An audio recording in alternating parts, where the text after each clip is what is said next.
The ceiling of the Galactic Concord Embassy was made of translucent crystal, refracting soft blue light onto delegates from over 72 known systems. Most walked on 3 or more legs. Some floated. A few pulsed like bioluminescent sea creatures.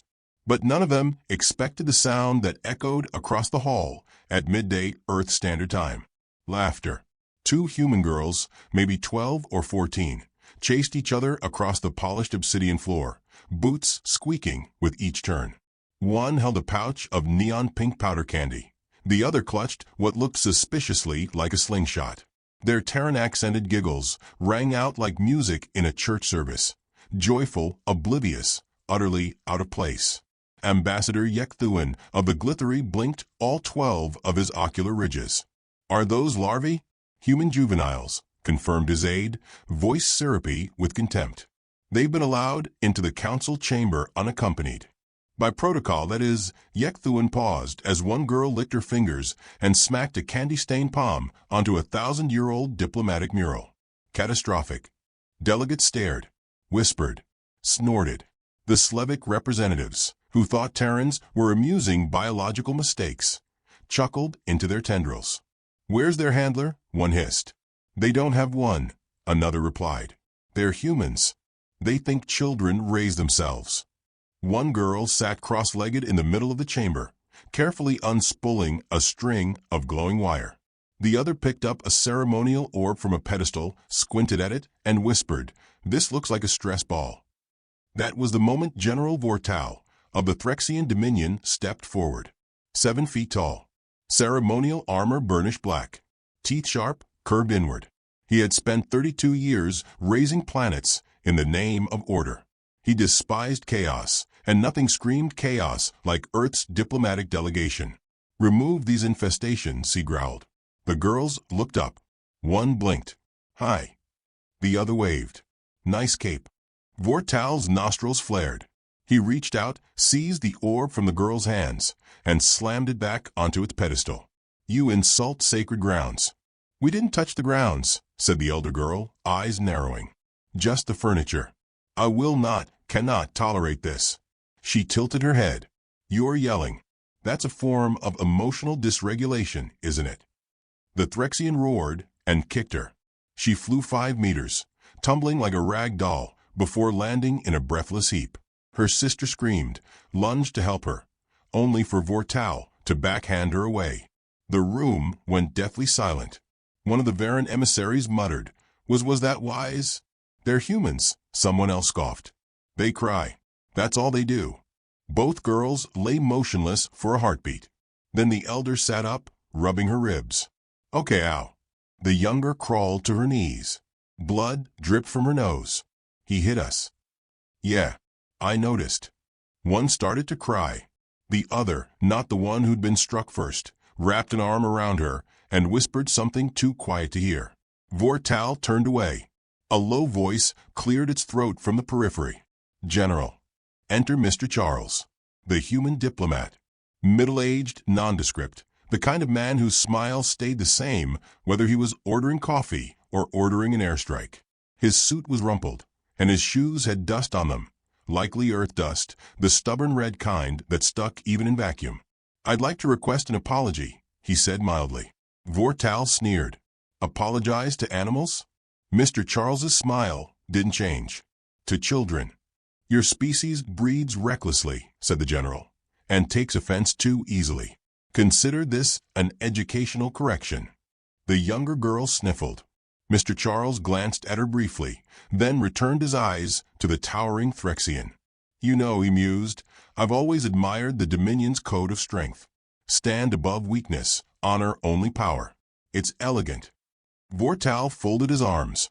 "Of course," Mr. Charles went on, voice still polite, "your definition of strength seems oddly selective." "Explain." "Well, you picked a fight with unarmed children. I'm just wondering, do you feel strong?" Vortal growled.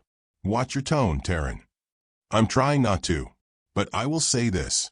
He leaned slightly forward. "You didn't check who their mother was." For the first time, Vortal hesitated. Not visibly, not to the untrained eye, but his fingers twitched. The girls were being helped up now. One delegate, a Creole physician with biogel hands, offered them cloth and whispered blessings in an old language. Both girls accepted without speaking. Their eyes weren't teary anymore, just focused. Mr. Charles turned away from the Threxian, stepped closer to the girls. "Do you want to leave?" "No," said the older girl firmly. "Mom said we had to observe." "She said we'd learn things," added the younger, voice thick. Mr. Charles nodded once. "You've learned." They sat back down, quiet, still, but no longer childlike. Across the room, murmurs began to swirl. Delegates from races who'd once fought alongside humanity or fled from it shared glances. Some even began checking their datapads, looking for a name that had not yet been spoken aloud. One Slavic muttered, there was a Clara Gideon who led Black Line units. She was never officially recorded as killed. A glittery aide added, her DNA was removed from all known registries. Another whispered, she retired.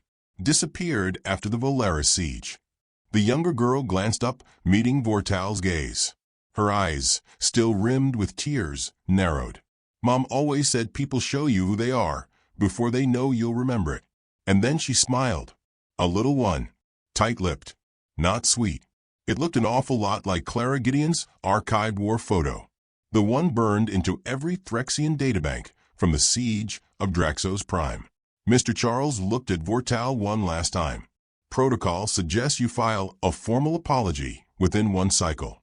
But I wouldn't rush it. She doesn't hold grudges. He turned to the girls.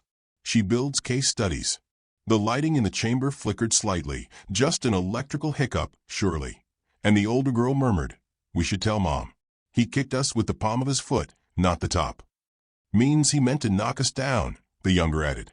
Not just move us. They looked at each other. Then the older girl whispered, we file that under intent. Vortal watched them now, with something he hadn't known how to feel in decades. Uncertainty. Behind him, several ambassadors discreetly began updating their evacuation protocols. And above it all, on a viewing deck none of them had noticed before, a woman in gray stood with her hands folded. She said nothing. She simply watched. Her eyes scanned her daughters. Her gaze settled on the general. And then, just once, she tapped her thumb to her palm. A signal. The lights flickered again. Mr. Charles saw it, smiled, and sat back with his tea. Now we begin, he murmured. The diplomatic tea room aboard the Galactic Concorde's orbital embassy was a dome of soft light and silence, carved from golden stone harvested from a dying star's crust. It was meant to soothe, to remind even the fiercest of species that peace was possible, at least for the length of a conversation. It was not designed for humans. Mr. Charles had already rearranged the chairs. The Threxian general stood, towering and motionless, his armor humming faintly as if it resented being away from a battlefield. Opposite him, the Terran diplomat calmly prepared a tea tray with movements so deliberate they felt like ritual. His hands didn't shake. His smile, as ever, sat comfortably on his face like an old cardigan. Vortal watched, arms folded, tail twitching. Do you always use knives when hosting? He asked dryly. Mr. Charles glanced up. Only when the guest might try to eat the host. He selected a bone-handled blade and sliced open a tea packet, then gently poured the fragrant black leaves into a narrow glass infuser. Steam curled upward as he added water. It smelled like something ancient and bitter. I've had Threxian leaf brew before, Vortal said. Yours smells burned. We call that bold, Charles replied, or comforting, depending on the context. The tea tray was set between them. 2 cups. No guards. No translators. Just 2 men, and the kind of quiet that stretched too long and too thin. I assume, Vortal growled, this is about the children. Mr. Charles didn't answer right away. He stirred his tea carefully, as if consulting its surface for omens. Tell me, he said at last, do Threxians honor their dead by name? We carve them in stone. Interesting. We do names. Memories made of names. You think their names will matter once I file a counterclaim for disruption of council proceedings? I think names matter more than weapons, Charles said, sipping his tea. And you touched two names you shouldn't have. Vortal scoffed. Humans and their sentimentality. They weren't meant to be there, Charles said mildly. Not officially. They wandered. Then they were weak and disorderly. They're children. They are human, the general corrected. And I do not believe in sparing enemies in larval form. Charles's smile didn't falter. Then I suppose it's fortunate you don't know what kind of enemy you've made. The air in the room changed, not with sound or threat, but with that peculiar human trick of speaking softly while sharpening the atmosphere like a blade. Vortal leaned forward, his voice low. You can't intimidate me with Earth's old myths. I've walked through Terran blast zones. You people bleed just fine. Charles nodded. We do. We bleed. And we remember who made us do it.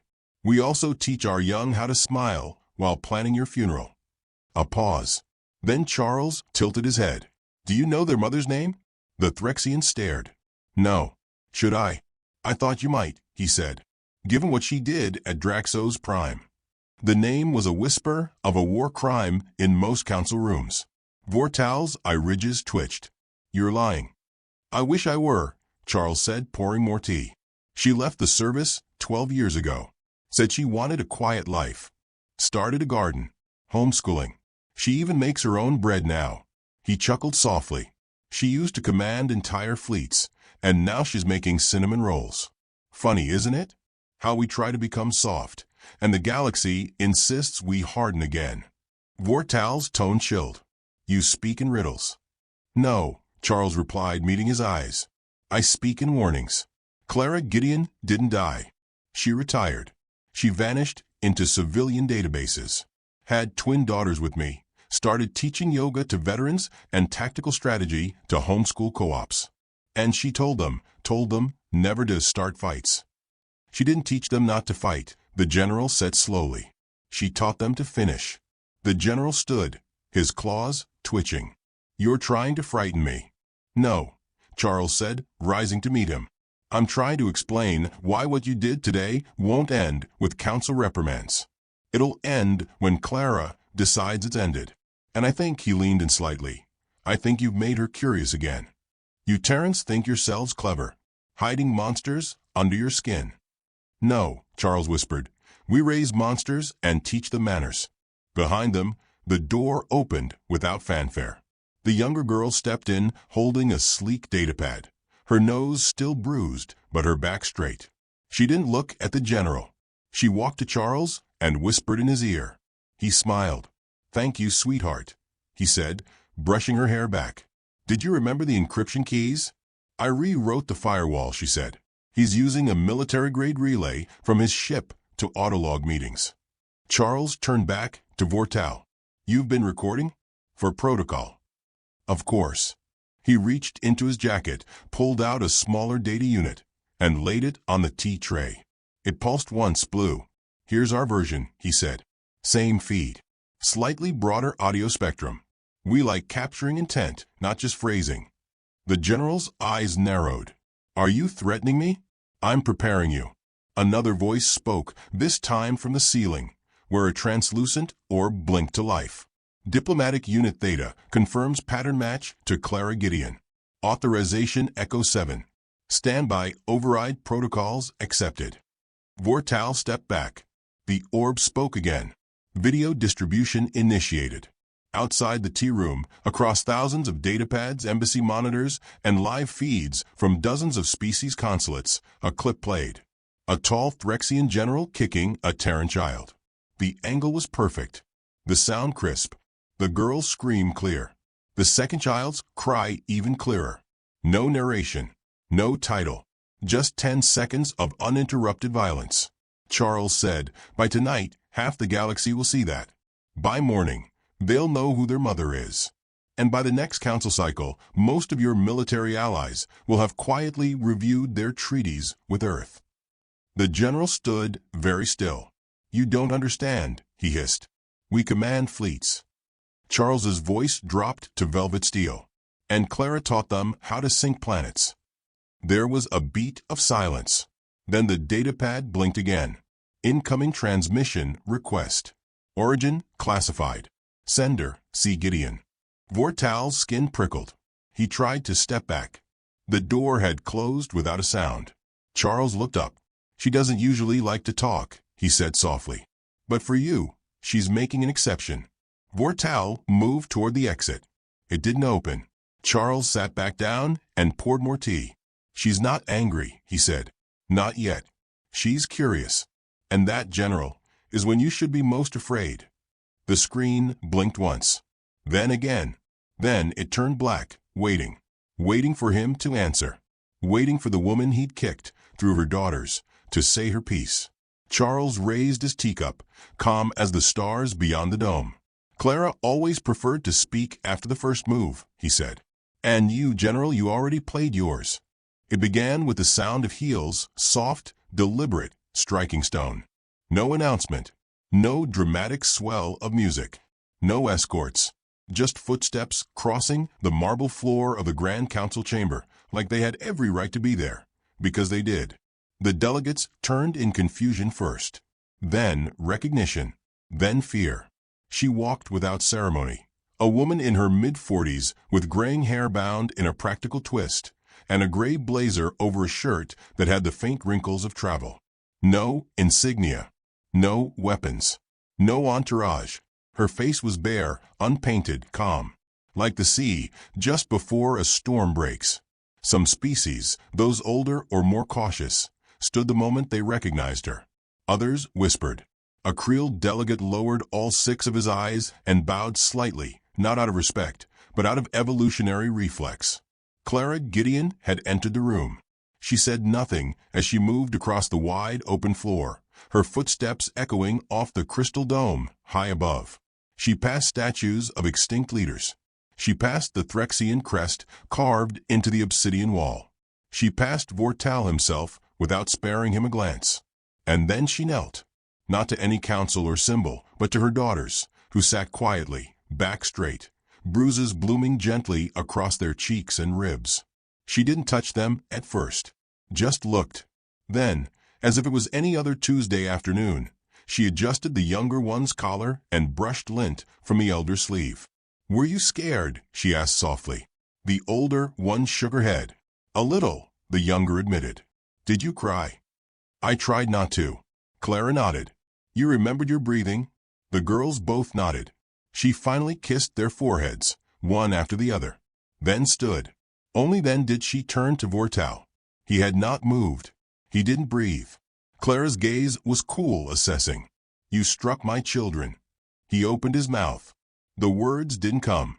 "I assume," she continued, her voice gentle and low, "you thought they were unsupervised." He finally found speech. "They disrupted." "You struck my children." A murmur rippled through the chamber. Even the Slavic fell silent. "I taught them not to retaliate without cause," Clara went on, her voice gaining steel. "I told them restraint was strength. I told them violence should be a language spoken only when peace forgets how to listen."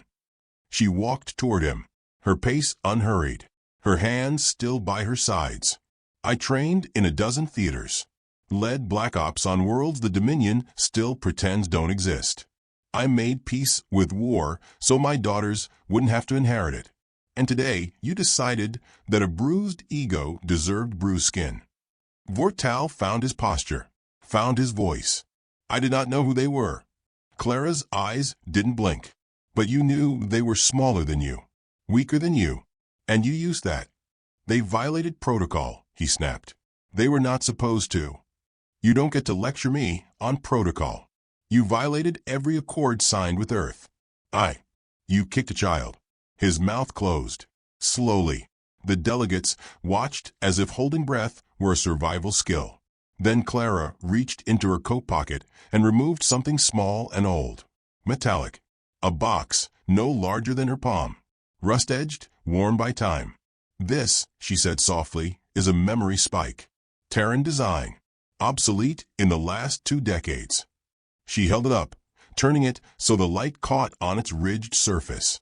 "It doesn't just play memories. It transmits them. Specifically the moments that leave scars. The memories that stain." Delegates recoiled. Clara stepped forward. "It won't kill you, but it'll let you feel what I felt." Hear what I heard. See what I saw. Vortal bared his teeth. I'm not afraid of your primitive tools. No, she agreed. You're afraid of understanding me. She tossed the spike. He caught it. Out of reflex. It clicked. And then he was screaming. It wasn't pain.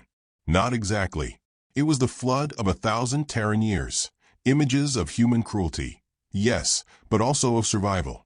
Of mothers standing between war and their kin. Of Clara herself, crouched in the mud of an alien trench. Hands soaked red as she shielded a wounded comrade with her body. Of Earth's children learning to code, to aim, to sing through sorrow. Of girls learning where the soft points were in an enemy's armor, and how to smile while memorizing them. Vortal dropped to one knee. Clara walked up to him, slowly, until they stood breath apart. You think we cry because we are weak, she whispered. We cry because we feel. And then we act. We forgive, yes. But we never forget. He looked up at her, breath ragged, eyes wide. Your empire's old, she continued. Ours is young. But we are not animals. We are the memory of every flame you ever started. We are the consequence you never learned to fear. She turned and walked back to her daughters. They're not just mine, she said, to no one and everyone. They're Earth's. And Earth doesn't raise victims. Mr. Charles, standing at the edge of the chamber with his ever-present tea, spoke at last. We've logged the assault. We're not demanding a trial. Some delegates looked up in hope. We're offering a lesson, Charles finished. The hope died. The chamber doors opened again, but this time no one stepped through. Instead, a live feed blinked to life across every council terminal, every device. A still image, Vortal mid-kick. A child in flight. The Dominion crest visible. The file title read simply, He struck the daughters of Clara Gideon. Clara looked to her daughters. You remembered the firewall override? The elder nodded. Encrypted. Multi-node. Traced his outbound relay. The younger added, we packaged it as an education tool. Clara smiled faintly. Good girls. Then she looked to the chamber. This was never about punishment. We don't need vengeance. We have memory. And now so do you. She led the girls toward the exit. Vortal tried to stand. His legs wouldn't obey. Clara stopped at the threshold. Just before the shadows swallowed her, she said, without turning, the worst part isn't what I'll do next. It's that you have no idea when it begins. And then they were gone. The silence that followed was not peace. It was dread. The word retaliation does not exist in standard Terran military doctrine. It appears in dictionaries, sure, filed somewhere between resilience and revenge. But in practice, humans don't retaliate. They reconfigure.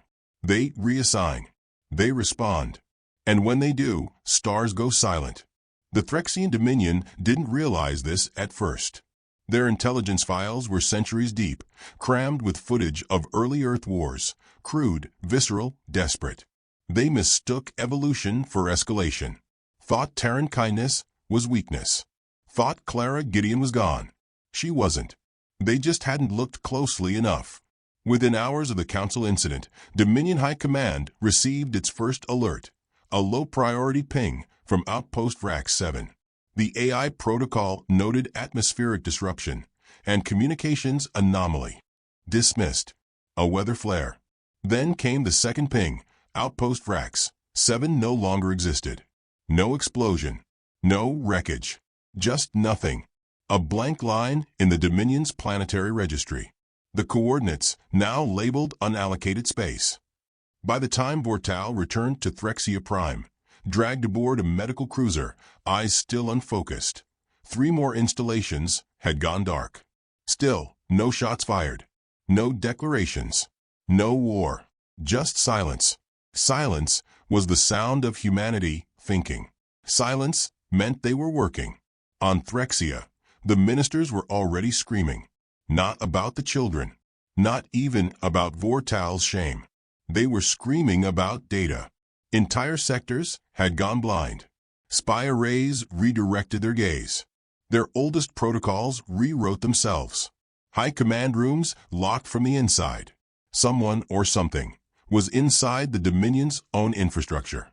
Not to destroy it, not to steal, to rewrite it.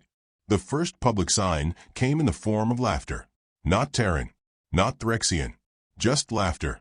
Across public squares, news channels, even war briefings, a clip played. Over and over, self-replicating. The general, kicking a child. The title, when you don't know her name. The subcaption, Clara's girls. And then the broadcast cut to black, followed by a Terran proverb whispered in a dozen languages. We are what you made us. And you made mistake. Panic swept through the outer systems. Civilians demanded evacuations. Allied species whispered of treaties. Merchant fleets changed course mid-warp. The word Earth stopped being a joke in military academies. The Creel Council issued a memo. Do not speak to humans in tones you would not use with mothers. The Mavari ambassador publicly apologized to the Terran Republic, citing a lapse in cultural humility. She then quietly withdrew her race from all joint operations with the Threxians. In a mountain compound on the dark side of Earth's moon, Clara sat with her daughters beside a glowing hollow map. The younger girl had a stylus in one hand and a half-eaten cookie in the other. She was toggling power grids across 3 Threxian colonies.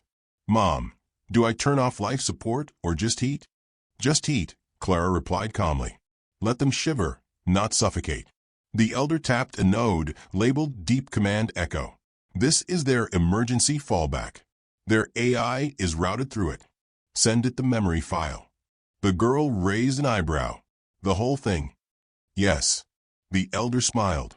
On Threxia Prime, alarms went off. Screens blinked red.